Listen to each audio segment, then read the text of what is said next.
एक जीवित उदाहरण बताते हैं एक आपको कि एक रोहतक शहर के अंदर एक फाइनेंसर था, फाइनेंसर जो ब्याज पे पैसे देता है। तो इस दास ने प्रारंभ में जब ये शुरू किया, सरकारी नौकरी को त्याग दिया, तो भक्तों ने सोचा कि ज़्यादा दुखी हो जाते हैं गुरुजी, गांव-गांव में जाते हैं, बसों में जाते हैं तो तंग हो जाते हैं। एक जीप की व्यवस्था की, उसके लिए फाइनेंस करवाया उस फाइनेंसर से।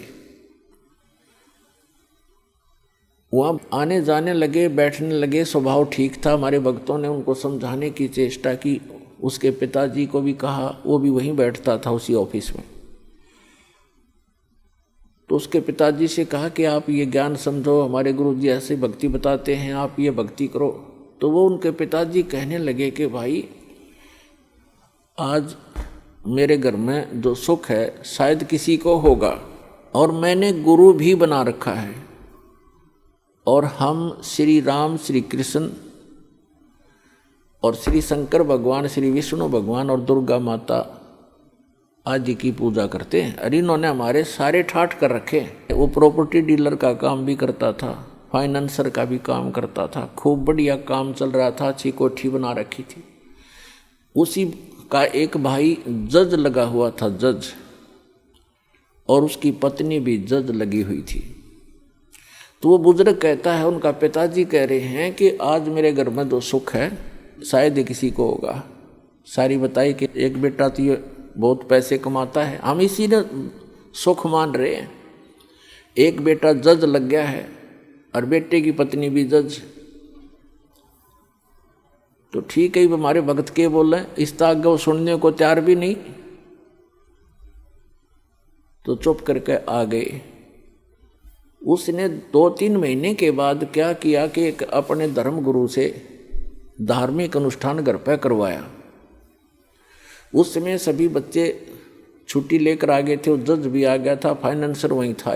तो जो उनके गुरुजी ने जो क्रिया करी थी, उसके बचे हुए फूल, जो फूल फाल चढ़ाते हैं, माला डालते हैं, कुछ हवन किया होगा, उसकी राख बच गई थी, उसको जल प्रवाहित करने की आज्ञा दी उसके गुरुजी ने।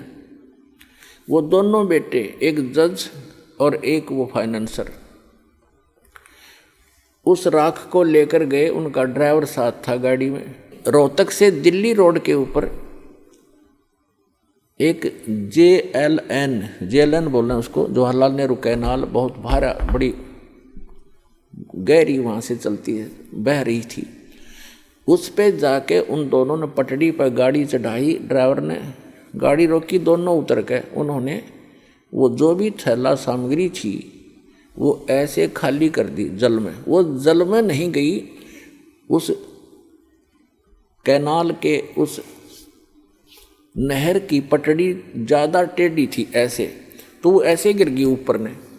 तो उन्होंने, एक भाई ने हाथ पकड़ लिया, एक कहने लगा मेरा हाथ पकड़, मैं नीचे जाके इनको जल में सरका देता हूँ, बहा देता हूँ। तो एक का ऊपर हाथ पकड़े था, वो नीचे जा रहा था भारी, तो वो नीचे वाला भी तगड़ा था, तो उसका पैर रिपट गया क्योंकि काई लगी हुई थी।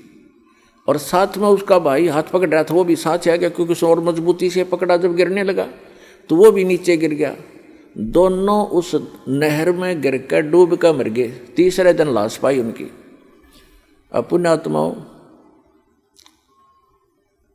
परमात्मा कहते हैं कि झूठे सुख को सुख कहे ये मान रहा मनमोद, ये सकल चबीना काल का कुछ मुख में कुछ गोद। आज उस बूढ़े के घर में जो कहर था शायद किसी के घर में होगा, जहाँ वो ये सोच रहा था कि जो सुख आज मुझे शायद किसी को होगा।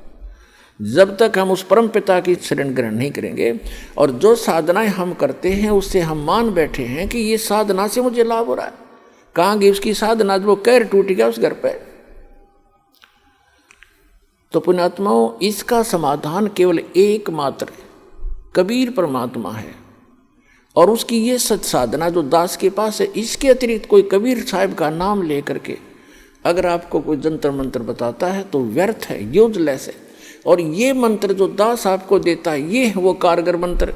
और इन मंत्रों को, इस साधना को यदि इस दास से प्राप्त करके कोई नीच व्यक्ति स्वयं बनकर संत इनको आगे दान करता है तो वो भी महा दुश्मन है इस मानव समाज का, क्योंकि वो अधिकारी नहीं है।